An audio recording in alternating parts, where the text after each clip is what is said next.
உலகெங்கிலும் வாழும் ஜோதிடம் டாக்ஸ் தமிழர்களுக்கு அன்பு வணக்கம். நான் ஜோதிடர் குரு வரதராஜ பெருமாள். இந்த காணொலியில நம்ம மார்ச் மாத பலன்கள் பார்க்க போறோம். ஒவ்வொரு ராசிக்கும் மேஷம் முதல் மீனம் வரையான 12 ராசிக்காரர்களுக்கும் இந்த மாதம் எப்படி இருக்க போகுது அப்படின்னு பார்க்க போறோம். அடிப்படையா நம்ம மாத பலன்கள் அப்படின்னு எடுக்கும்போது பார்த்தீங்க அப்படின்னா, மாத கிரகங்களையும் எடுத்துப்போம், ஆண்டு கிரகங்களையும் கணக்கில எடுத்துப்போம். அந்த வகையில இந்த மார்ச் மாதத்தில சில நல்ல மாற்றங்களும், கிரக பெயர்ச்சிகளும் இருக்கு. அதாவது குறிப்பா சொல்லணும்னா சுக்கிர பயிற்சி இருக்கு. சுக்கிரன் தன்னோட உச்ச வீட்டுக்கு வராரு. அத தொடர்ந்து சனி பயிற்சி. நம்ம 2 ஆண்டுகளுக்கு பிறகு சனி ஒரு ராசியிலிருந்து இன்னொரு ராசிக்கு இடம்பெயர போறாரு. அதாவது கும்பத்திலிருந்து மீனத்துக்கு வரப்போறாரு. இது வாக்கிய கணிதப்படியான பஞ்சாங்க அடிப்படையிலான சனி பயிற்சியான பத்தி நம்ம சொல்ல போறோம். அது மட்டும் இல்லாம ரொம்ப முக்கியமா முழு சுபகிரகம்னு சொல்லக்கூடிய வியாழன். வியாழன் இவ்வளவு நாள் பார்த்தீங்கன்னா, ஒரு நிலையற்ற தன்மையில இருந்துட்டு இருக்காரு. வக்ரம், அதிசாரம் அப்படின்ட்டு முன்னாடி போக பின்னாடி வரன்னு ஒரு நிலை இல்லாம இருந்துட்டு இருந்தார் இல்லையா? அந்த வக்ர நிவர்த்தி ஆக போறாரு. இப்ப தற்சமயம் மிதுன ராசியில வக்ர நிலையில இருந்துட்டு இருக்காரு. அவரும் வக்ரத்திலிருந்து விடுபட்டு ஒவ்வொரு ராசிக்கு என்ன மாதிரியான பலன்கள் கொடுக்க போறாருன்னு நம்ம பார்க்க போறோம். தொடர்ந்து காணொலியை பாருங்க. நிச்சயமா உங்களுக்கு பயனுள்ளதா இருக்கும். மேச ராசிக்காரர்களுக்கு இந்த மார்ச் மாதம் உண்மையிலேயே அமோகமான சிறப்பான யோக காலம்னே நம்ம சொல்லலாம். நல்லது சொல்லணுன்றதுக்காக சொல்ல, காரணத்தோட சொல்றேன். ஏன்னா உங்களுக்கு சுப விரயம் துவங்க போகுது. அதாவது விரயம் இருக்கு, கண்டிப்பா இருக்கு. அதுல சுப விரயமா இருக்கும் அப்படின்றத நம்ம சொல்ல வர விஷயமா இருக்கு. அந்த சுப விரயத்துக்கு காரணம் என்னன்னு பார்த்தீங்கன்னா, மார்ச் மாதம் துவங்கி 3வது நாள், அதாவது மார்ச் 3ஆம் தேதி முழு சுபகிரகம் சொல்லக்கூடிய உங்கள் ராசிக்கு தனஸ்தானம் மற்றும் கலத்திரஸ்தானத்துக்கு அதிபதியான, அதாவது கலத்திரஸ்தானம்ன்றது 7ஆம் இடம். அதாவது 7ஆம் இடம்ன்றது திருமண வாழ்க்கை, மன வாழ்க்கை இதெல்லாம் சொல்லக்கூடிய ஒரு சுபத்துவம் ஸ்தானம். உங்களுடைய விருப்பங்கள், ஆசைகளை நிறைவேற்றக்கூடிய ஸ்தானம் 7ஆம் இடம் தான். இந்த 7ஆம் இடத்துக்கும் தனஸ்தானத்துக்கும் அதிபதியான சுக்கிரன் தற்சமயம் பார்த்தீங்கன்னா, உங்கள் ராசிக்கு லாபஸ்தானத்தில் இருந்துகிட்டு இருக்கிறாரு. சுக்கிரன் நம்ம அசுர குருன்னு சொல்லுவாங்க. சுகபோகங்கள் அள்ளி கொடுக்கக்கூடிய ஒரு மகாலட்சுமியோட அம்சமா நம்ம பார்க்குற சுக்கிரன் பார்த்தீங்கன்னா, பெயர்ச்சி மார்ச் 3ஆம் தேதி ஒரு மாத கிரகம் தான். 45 நாள் அதிகபட்சம் ஒரு ராசியில இருப்பார். அந்த வகையில் அவர் மீன ராசிக்குள்ள வரப்போறார். மார்ச் 3ஆம் தேதி மீன ராசிக்குள்ள வரக்கூடிய சுக்கிரன் என்ன சிறப்பு அதில இருக்கு அப்படின்னு கேட்டீங்கன்னா, மீன ராசி உங்க ராசிக்கு 12ஆம் இடம். இது விரயஸ்தானத்தில மறைவு ஸ்தானத்தில ஒரு கிரகம் மறையுது. அது சுபகிரகம் மறையிறது நல்லதா அப்படின்னா, ஜோதிட விதிப்படி 12ஆம் இடமான மறைவு ஸ்தானத்தில சுபகிரகங்களான வியாழன், சுக்கிரன்லாம் இருந்தா நல்ல பலன்கள செய்வாங்க. அந்த வகையில சுக்கிரன் வர்றதுனால நல்ல பலன்கள் உங்களுக்கு இருக்கு. 12ஆம் இடம் விரயஸ்தானம்ன்ற அடிப்படையில சுப விரயங்களையும் அந்த சுக்கிரன் குடுப்பாரு. சுப விரயம் நம்ம செய்யணும் அப்படின்னா, அதுக்கான வருமானம் நமக்கு இருக்கணும். வருமானத்த குடுத்து சுப விரயங்களையும் குடுப்பாரு. அது மட்டும் இல்லாம, அந்த சுக்கிரன் இருக்கக்கூடிய அந்த மீன ராசி இருக்கு இல்லையா? உங்க ராசிக்கு 12ஆம் வீடா வரக்கூடிய அந்த மீன ராசி அ சுக்கிரனுடைய உச்ச வீடு. ஒவ்வொரு கிரகமும் ஒரு ராசியில முழு பலம் பெறுவாங்க. அந்த வகையில சுக்கிரன் முழு பலம் பெறக்கூடிய ராசி பார்த்தீங்கன்னா, மீன ராசி. உச்ச பலம் பெற்று அவர் நிற்க போறாரு. சுகபோகக்காரகன், உங்களுக்கு தனக்காரகன். தனக்காரகன் உச்ச பலம் பெறுறது உங்களுக்கு பொருளாதார நல்ல முன்னேற்றங்களையும், ஏற்றங்களையும் குடுக்கும். அதுபோக வெளிநாட்டு பயணங்கள குறிக்கிறதும் சுக்கிரன் இருக்கக்கூடிய அந்த 12ஆம் இடம் தான். அதனால வெளிநாட்டு தொடர்புகள் மூலியமாவும், புது புது நண்பர்கள் மூலியமாவும், உறவுகள் மூலியமாவும் நல்ல நிறைய விஷயங்கள் உங்க வாழ்க்கையில நடக்கப் போகுது. அதுவும் அத விட இன்னொரு சிறப்பு என்னன்னு கேட்டீங்க அப்படின்னா, இந்த மார்ச் மாதம் தான் சனி பெயர்ச்சி இருக்கு. வாக்கிய பஞ்சாங்க அடிப்படையில பார்த்தீங்கன்னா, சனி பகவான் கும்ப ராசியிலிருந்து மீன ராசிக்குள்ள வரப்போறாரு. அதாவது உங்க ராசிக்கு 12ஆம் இடம். அதாவது 7.5 சனி ஆரம்பிக்குது. 7.5 சனி ஆரம்பிக்கிறதுனால பார்த்தீங்கன்னா, 7.5 சனின்றது என்னன்ற நீங்க தெரிஞ்சுக்குவோம். அதாவது நம்ம ராசிக்கு 2ஆம் வீடு மற்றும் ராசி அப்புறம் 12ஆம் வீடு. இந்த 3 ராசிகளையும் 2 1/2 ஆண்டுகள், ஒவ்வொரு ராசியிலும் 2 1/2 ஆண்டுகள், மொத்தமா 7 1/2 ஆண்டுகள் அவர் பயணிக்கக்கூடிய காலம் தான் 7.5 சனி காலம்னு சொல்லுவோம். 7.5 சனி மார்ச் மாதம் 6ஆம் தேதியிலிருந்து உங்களுக்கு மேச ராசிக்காரர்களுக்கு ஆரம்பிக்குது. உடனே பதட்டப்பட வேண்டியதில்ல. மேச ராசிக்கு 7.5 சனி காலம் ஆரம்பிக்குது. மீன ராசியில குரு பகவான் சுபகிரகத்தோட வீட்டில உங்க ராசிக்கு பாக்கியநாதன்னு சொல்லக்கூடிய குருவுடைய இன்னொரு வீடான மீன ராசியில சனி அமரப் போறாரு. 12ஆம் இடத்துல சனி குருவோட வீட்ல இருக்கனால தொந்தரவு பண்ண மாட்டாரு. கூடுதலா அங்க சுக்கிரனும் இருக்கிற நிலையில தான் இந்த 7.5 சனி காலமே துவங்குறதுனால, நல்ல நல்ல மாற்றங்கள் கண்டிப்பா இருக்கும். சனி, சுக்கிரன் சேர்க்கை அப்படின்றது பார்த்தீங்கன்னா, ஒரு இனிப்பான சுவையான விஷயமா தான் நம்ம பார்க்க வேண்டியிருக்கு. சனியும் சுக்கிரனும் சேர்ந்தா நல்ல மன மகிழ்ச்சியும், சந்தோஷங்களையும், வண்டி வாகன யோகங்களையும், நல்ல பயணங்களையும், நல்ல நண்பர்களையும் உங்களுக்கு குடுப்பாங்க. அது மூலியமா நல்ல ஆதாயமும் கிடைக்கும். இந்த பயணம்னு வரும்போது 12ஆம் இடம்ன்றது இருக்கிறனால, முன்னாடியே சொன்ன மாரி வெளிநாட்டு பயணங்களுக்கான யோகங்கள் நிறைய இருக்கு. தடைப்பட்டு வந்த வெளிநாட்டு முயற்சிகள், இந்த எக்ஸ்போர்ட், இம்போர்ட் துறையில இருக்கிறவங்களுக்கான செயல்கள்ல இருந்த தடைகள், தொழில் சார்ந்த இருந்த பிரச்சனைகள் எல்லாமே நீங்கிறதுக்கு சனியும், சுக்கிரனும் சேர்ந்து 12ஆம் இடத்துல இருக்கிறது ஒரு சிறந்த அம்சமா பார்க்கப்படுது. அது மட்டும் இல்லாம, இன்னொரு சிறப்பு அம்சம் இருக்கு. உங்க ராசிக்கு பாக்கியநாதன்னு சொல்லக்கூடிய குரு பகவான் இப்போதைக்கு தற்சமயத்துல மிதுன ராசியில வக்ர நிலையில இருந்துட்டு இருக்காரு. அவர் மார்ச் 17ஆம் தேதி வக்ர நிவர்த்தி அடைகிறார். அதாவது உங்களுக்கு யோகத்த செய்யக்கூடிய, அதாவது நமக்கு நல்லது செய்யக்கூடிய ஒருத்தர் அவரே ஒரு நிலையற்ற தன்மையில இருந்தா நமக்கு சங்கடங்கள், அவர்னால நமக்கு நல்லது நன்மை செய்ய முடியாது இல்லையா?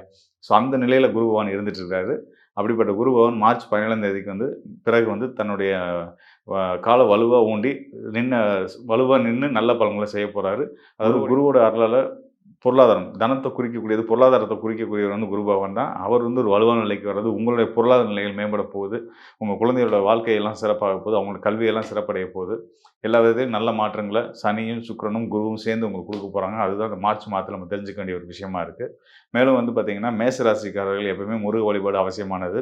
கூடுதலாக இந்த முறை வந்து பார்த்தீங்கன்னா, துர்க்கை அம்மன் வழிபாடு பண்ணுறது நல்லது. அதாவது உங்கள் ஊரில் இருக்கக்கூடிய, வீட்டு பக்கத்தில் இருக்கக்கூடிய ஒரு உக்கிரமான பெண் தெய்வம் துர்க்கையோட வழிபாடு, இதெல்லாம் நீங்கள் வந்து நெய் தீபம் ஏற்றி வழிபட்டு வந்தீங்கன்னா இன்னும் ரொம்ப சிறப்பான யோக பலன்களை நீங்கள் பார்க்கணும். மேஷராசிக்காரர்களுக்கு 12ஆம் இடத்துல சனி இருந்து எல்லா வயசு வித்தியாசம் இல்லாத மேஷராசிக்காரர்களுக்கு சில மாற்றங்களை கொடுத்து கொண்டிருக்கிறது. அதாவது தொழில், வேலை, சம்பாதிக்கக்கூடிய மேஷராசிக்காரர்களுக்கு விரயங்களையும் கொடுத்து கொண்டிருக்கிறது, செலவுகளையும் கொடுத்து கொண்டிருக்கிறது. ஏன்னா 12ஆம் இடத்துல சனி இருக்கும் பொழுது சனி எந்த இடத்துல இருக்கிறாரோ அந்த இடத்த ஆக்டிவேட் பண்ணுறார் அப்படிங்கிறது தான் இந்திய வேத ஜோதிடத்தோட அடிப்படையான ஒரு அமைப்பு. ஸோ விரய சனி போய்கொண்டிருக்கக்கூடிய மேசராசிக்காரர்களுக்கு சில பேர்த்துக்கு இடம் மாற்றங்கள் உண்டு, சில பேர்த்துக்கு தூர பிரதேச பயணங்கள் உண்டு, டிராவலிங் அதிகமாக இருக்கக்கூடிய அமைப்பு இருக்குது. அதே சமயத்தில் நிறைய பேர்த்துக்கு செலவுகள், அந்த செலவுகள் வந்து சுப செலவுகளாக போய்கொண்டிருக்கிறதா, அதாவது தேவையான ஒரு இன்வெஸ்ட்மெண்ட்டாக போய்கொண்டிருக்கிறதா, அல்லது தேவையற்ற செலவுகளாக போய்கொண்டிருக்கிறதா அப்படிங்கிறது உங்களுடைய தசாபுக்திகள் எப்படி போகுது, உங்கள் லக்னத்தில் எப்படி இருக்கிறத வச்சு தான் நம்ம சொல்லுவோம்.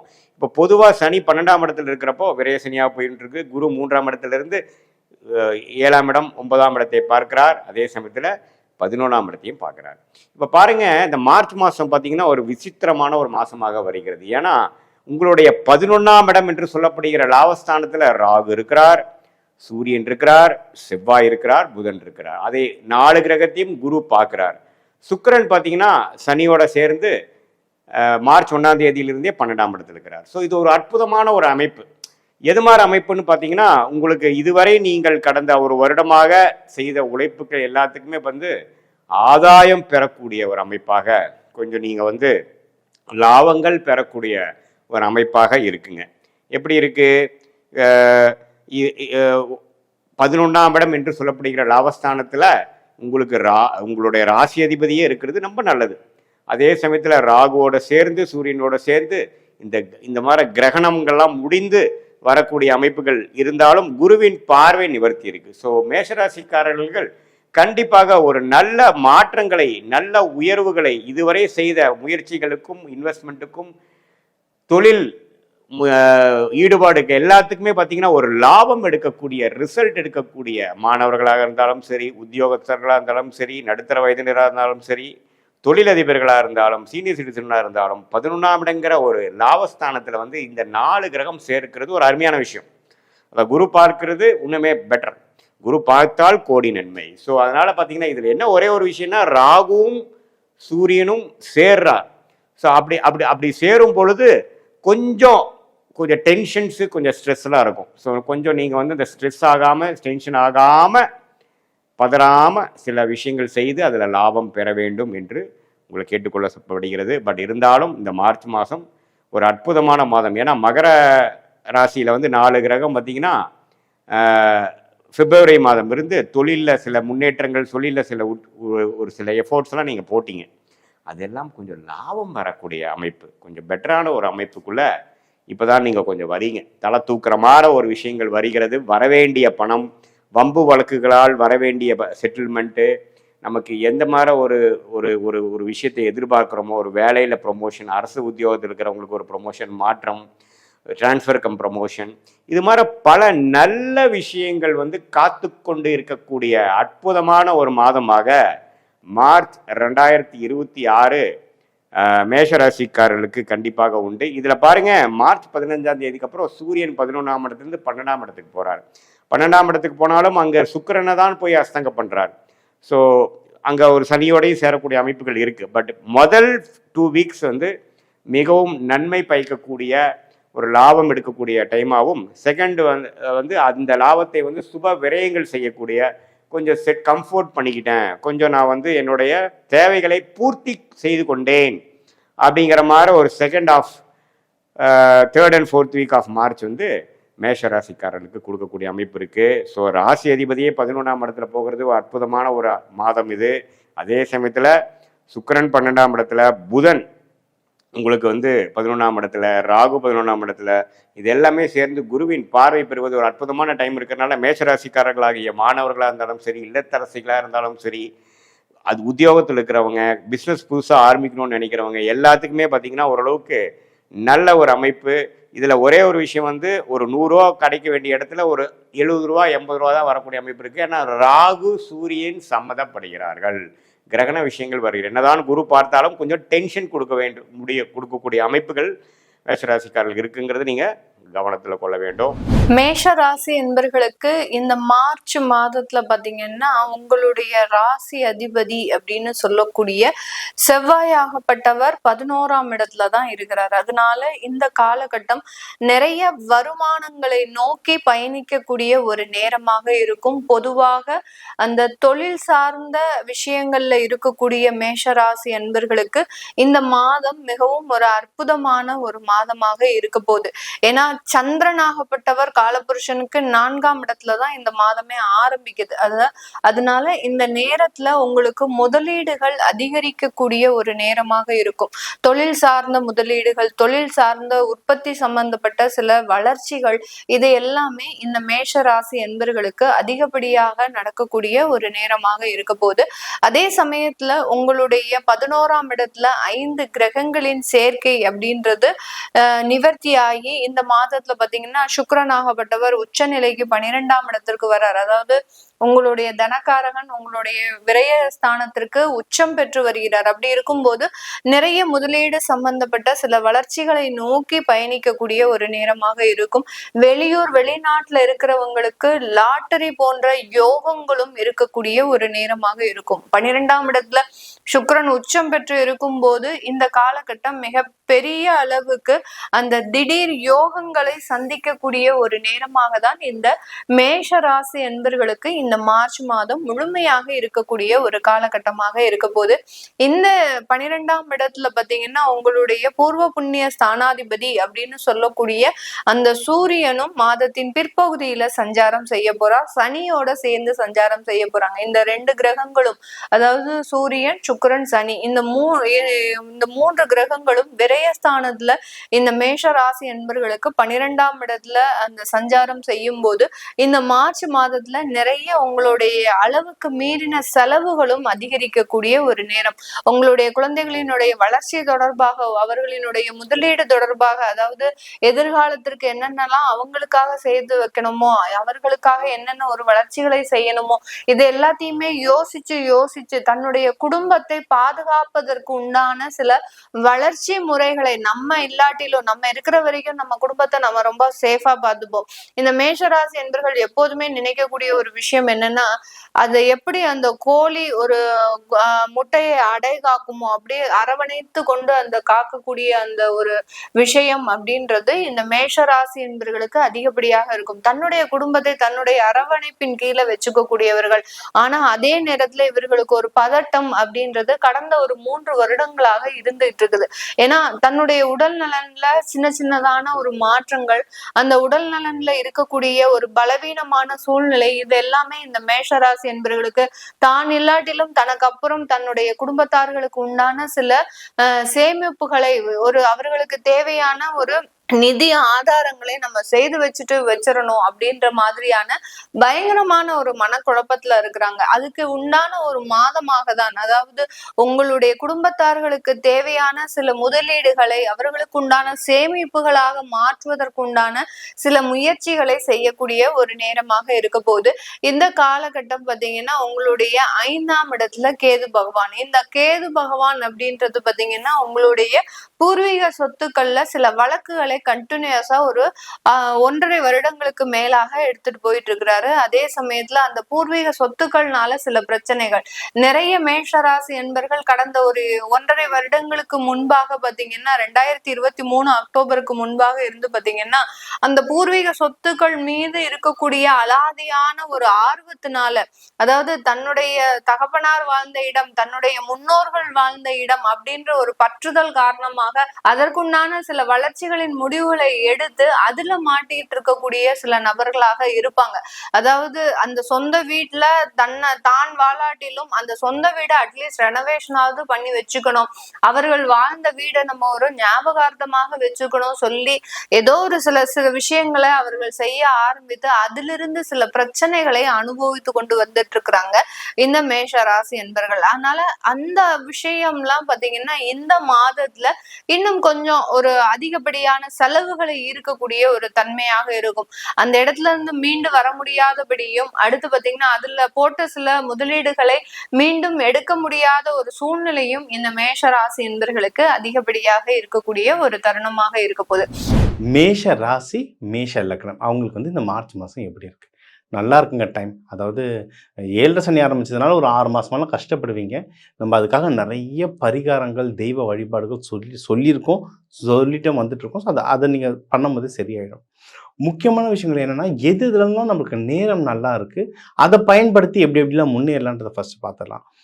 நேரம் ரொம்ப நல்லா இருக்கும். நீங்கள் எடுக்கிற முயற்சிகள் ரொம்ப நேரம் நல்லா இருக்குது. அதாவது நீங்கள் படிப்பு சம்மந்தமாகவோ, வேலை சம்மந்தமாகவோ, பிஸ்னஸ் சம்மந்தமாகவோ எடுக்கிற முயற்சிகள் நல்லபடியாக இருக்கும். அதுவும் உங்களுடைய இளைய சகோதரர்கள் சகோதரிகள் அப்படின்னு ஆஃபீஸில் உங்கள் ஜூனியர்ஸ், உங்களோட வயசில் கம்மி இருக்கவங்க உங்களுக்கு வந்து அதிகமாக ஹெல்ப் பண்ணுறதுக்கு நிறைய வாய்ப்புகள் இருக்குது. ஆக்சுவலாக வயசு கம்மியும் சரி, உங்களுக்கு வந்து வயசு அதிகமானவங்க 2 பேருமே ஹெல்ப் பண்ணுவாங்க. ஏன்னா அந்த 2 வீடுமே நல்லா இருக்குது. இப்போ உங்களுக்கு வந்து அப்போனா என்ன அர்த்தம்? உங்களுக்கு வந்து மென்டர் கிடைப்பாங்க, உங்களுக்கான குருமார்களோ ஹெல்ப் பண்ணுறதுக்கோ ஆள் கிடைக்கும். அதனால் யாரையும் கேட்காம தனிமையாக இருக்கக்கூடாது. ஏன்னா இந்த 7 சனி நடக்கும்போது ஃபஸ்ட்டு என்ன ஆகும்னா தனிமைப்படுவோம். அப்படியே யார்கிட்டையும் பேசாமல் அப்படியே ஒரு மாதிரி சைலண்ட்டாக போவோம், வெளியே சொல்ல மாட்டோம், அப்படியே இன்ட்ரோவர்ட்டாக மாறிட்டு போவோம். அப்படி இருக்கக்கூடாது. அப்படியே ஆப்போசிட் வாங்க, உங்களுக்கு ஹெல்ப் பண்ணுறதுக்கு நிறைய ஆள் இருக்குது. அதனால் நீங்கள் ஹெல்ப்பை வாயை திறந்து கேளுங்க, கிடைக்கும். சரிங்களா? இது அடுத்து வந்து இன்வெஸ்ட்மெண்ட்டுக்கும் நேரம் நல்லாயிருக்கு. அதை சொல்லுவாங்க, சார் கொஞ்சம் கஷ்டமாலாம் இருக்குது சார்னுவாங்க. இங்கே பாருங்க, 7 சனி இப்போ தான் ஆரம்பிச்சிருக்கு, இதுக்கப்புறம் தான் கஷ்டம் வரும். அதாவது இதுதான் உண்மை. நான் வந்து இது பயம்படுத்துறதுக்கோ சொல்லலை. பிரச்சனைகள் வரும், அதுக்கு ரெடி ஆகிடுங்க, இப்போவே ரெடி ஆகிடுங்க. அப்போது அந்த சண்டை வரப்போகுதுன்னு தெரிஞ்சு நின்னா தைரியமாக நிற்கலாம்ல, அந்த மாதிரி தான். ஸோ உங்களுக்கு பண கஷ்டம் இதுக்கப்புறம் வரும், அது வராமல் தடுக்கணும்னா இப்போ பணம் இருக்கும்போது சேர்த்து வைக்க ஆரம்பிச்சிடுங்க. இன்வெஸ்ட்மெண்ட் பண்ணுங்கள். அதாவது எதில் நல்லா போட்டால் காசு வரும்ன்றதை பார்க்கணும். அதாவது எதில் போட்டால் பணம் வரும்ன்றதுக்காக ஏதோ ஒரு கண்ணை மூடி சீட்டில் போடுறதோ, இல்லை ஸ்டாக் மார்க்கெட்டில் போட்டால் 10 மடங்கு ஒருத்தர் எடுத்துறேன்னு சொன்னாருன்றத அந்த கதையை சொல்கிறேன். ப்ராப்பராக இந்த விஷயத்தில் நான் இந்த பிஸ்னஸ் ஆரம்பித்தா நல்லபடியாக வரும், ஸ்டாக் மார்க்கெட்டில் இது நல்ல கம்பெனி இதில் போட்டால் நல்லபடியாக வரும் அப்படின்ட்டு பார்த்து கவனமாக இன்வெஸ்ட்மெண்ட் பண்ணி எப்படி அதை பெருக்கிறதுன்றதை பாருங்கள். டவுட் இருந்ததுன்னா கன்சல்டிங் எடுத்துக்கோங்க, உங்களுக்கு எந்த இன்வெஸ்ட்மெண்ட் நல்லா வரும்ன்றதை பார்த்து சொல்கிறேன். அதே மாதிரி உங்களுக்கு வந்து திருமண வாழ்க்கைக்கு டைம் ரொம்ப சூப்பராக இருக்கும். யாராவது பொண்ணு பார்க்குறீங்க, மாப்பிள்ளை பார்க்குறீங்கன்னா அதுக்கான டைம் ரொம்ப நல்லாயிருக்கு.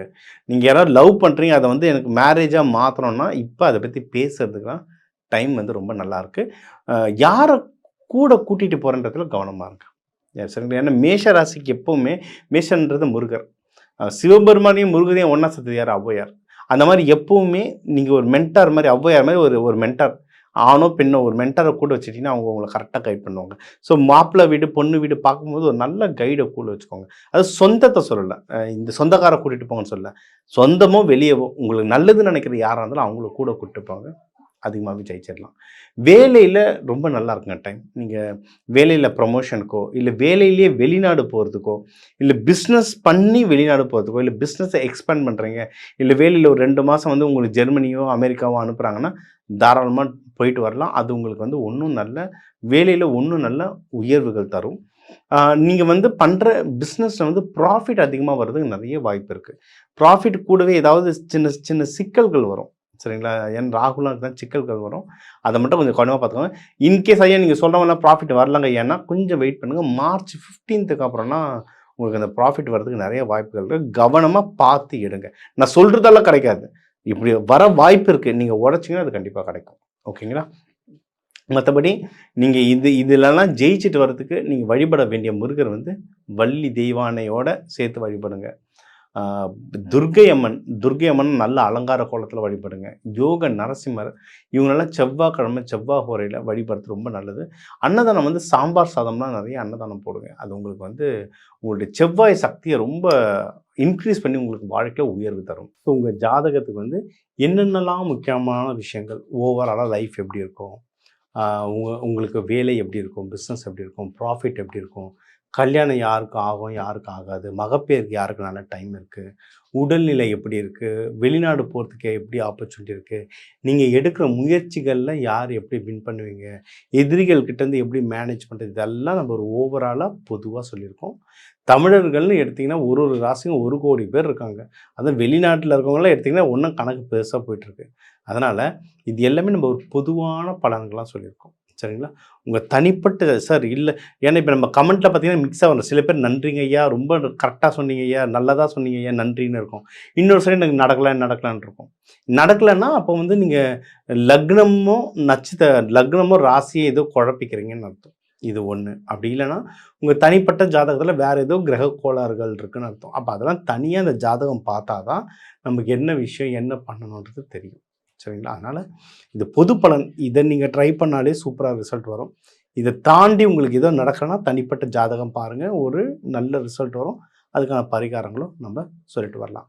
முக்கியமாக இந்த மாதம் மாசி மகம் வருது. மார்ச் 2 மாசி மகம்னா புனித ஆறுங்களே அவங்க கர்மா கடிக்கிற நாள். அதனால் உங்களுக்கு பக்கத்தில் எந்த கோவில், சிவன் கோவில் இருக்காங்க, போய் மாசி மகத்தை கொண்டாடுங்க. உங்களுடைய வாழ்க்கை வந்து இன்னும் மென்மேலும் சிறப்படைக்கும். அதனால் நீங்கள் வந்து இந்த தெய்வ வழிபாட்டை கூடவே நம்ம இந்த தானியங்கள்லாம் சில சொல்லியிருப்போம். சில பரிகார முறைகள், வாழ்வியல் பரிகார முறைகள்லாம் நிறைய இருக்குங்க. கோவில், தானியங்கள் இதெல்லாம் நம்ம சொல்லியிருக்கோம். பொதுவாக இதுதான் எல்லாருக்கும் புரியுதுன்றது சொல்லியிருக்கோம். ஆனால் இதை தாண்டி வாழ்வியல் பரிகாரங்கள், மெட்டல் தெரப்பின்லாம் இருக்குது. உலோகங்களை வச்சு அவ்வளோ மேஜிக் பண்ணலாம். கோவில்கள்லாம் எதுக்கு எந்திரம் வைக்கிறாங்க, கலசம்லாம் எதுக்கு உலோகத்தில் வைக்கிறாங்க, உலோகங்கள் வச்சு அவ்வளோ மேஜிக் பண்ணலாம். கலர்களை வச்சு அவ்வளோ மேஜிக் பண்ணலாம். இதெல்லாம் ஒன்றும் உங்களுக்கு தெரியணும்னா என் நம்பர் இருக்குது கீழே, தாராளமாக கால் பண்ணுங்கள். உங்களுடைய பிரச்சனைகள் சொல்லி அதுக்கு எது, அதாவது நம்ம இந்த ஜாதகம் வச்சு 100% எல்லாத்தையும் கிளியர் பண்ணிட முடியும்னா உலகத்தில் எல்லாருமே சந்தோஷமாக இருப்பாங்க. அப்படிலாம் கிளியர் ஆகாது. ஆனால் இப்போ ஒரு லைஃப்பில் இருக்கேன், அந்த லைஃப்பை வந்து நான் இன்னும் பெட்டராக மாற்றணும்னா அது தாராளமாக நடக்கும். அதனால தான் இவ்வளோ பல ஆயிரம் வருஷம் ஆனாலும் ஜோதிடம் வந்து ஒன்றும் மேன்மேலும் எல்லாரும் ஏன் ஃபாலோ பண்ணுறாங்க அப்படின்னா அது வேலை செய்யும். அது வந்து இதுவும் ஒரு விதமான, இதுவும் ஒரு சயின்ஸ் தான். இது வந்து வானியல் சாஸ்திரம், இது ஒரு சயின்ஸ். இதை வந்து வெறும் நம்பிக்கையாக இல்லாமல் இது சயின்ஸாக எடுத்து ஏன் பண்ணுறோம், எதுக்கு இந்த தெய்வத்தை வழிபடுறோம், ஏன் இந்த முறையில், ஏன் இவர் தயிர் சாதம் கொடுக்க சொல்கிறாரு, ஏன் புளியாதரை கொடுக்க சொல்கிறாரு, ஒவ்வொன்றுத்துக்கும் ஒவ்வொரு அர்த்தம் இருக்குது. அந்த அர்த்தம் புரிஞ்சு நீங்கள் தெய்வத்தை வழிபடும் போது, நீங்கள் அந்த பரிகாரங்களை பண்ணும்போது அது இன்னும் ரொம்ப நல்லா வேலை செய்யும். நல்லா அர்த்தம் புரிஞ்சு வேண்டுங்க. நம்ம தமிழர்கள் முறையில் வர எல்லா பண்டிகைகள் பின்னாடி வந்து அவ்வளவு அர்த்தங்கள் இருக்குது. மாசி மகத்தை விடலாம் ஒரு பண்டிகையும் கரெக்டாக ஃபாலோ பண்ணுங்கள். இதெல்லாம் நீங்கள் பண்ணிட்டு வர நீங்கள் மாசி மாதத்துலலாம் கொல்லிமலையில் மாசி பெரியண்ண சாமிக்கு அவ்வளோ விழா நடக்கும். அந்த ஊர் பக்கம்லாம் யாருன்னா இருந்தீங்கன்னா தாராளமாக அந்த கோவில் போயிட்டு வாங்க. மாசி பெரியண்ண சாமி திருவிழா அன்றைக்கி போனீங்கன்னா ரொம்ப கூட்டமாக இருக்கும். சரி, முன்ன பின்னையாவது எதனா ஒரு நாள் கோவில் போயிட்டு வாங்க. இந்த மாதிரி அந்த குறிப்பிட்ட நாள், குறிப்பிட்ட ஃபங்க்ஷனாக அந்த குறிப்பிட்ட தெய்வங்களை வழிபட இன்னும் லைஃப்பில் ரொம்ப நல்லா இருப்பீங்க. இதெல்லாம் வேண்டி நீங்கள் எல்லாரும் நல்லா இருக்க டாக்டர் டிவைன் தினேஷன் அன்பான வணக்கங்கள். வாழ்க வளத்துடன்.